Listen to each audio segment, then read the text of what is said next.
Weight loss rebound. That's what many people experience after stopping weight loss drugs like Ozempic and WeGovy. So is it realistic that people can stay on these medications indefinitely? Fox 5's Teresa Priolo talked to experts and has what you need to know. They're hot, they're controversial, and some say by most measures life-changing. But are semaglutides like WeGovy, used for weight management, worth the long-term risk? To those who are chronically obese, they believe they are. There are people who have genetic predisposition to gaining weight, and those patients will do great on these medications, but need to continue to take them.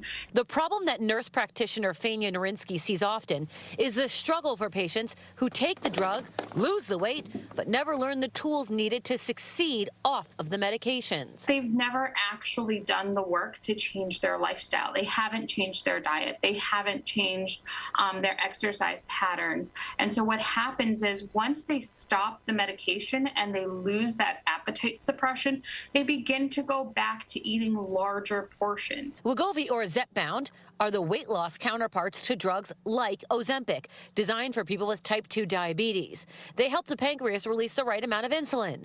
The drugs work by mimicking a natural hormone which slows down the passage of food through the stomach, making people feel full longer.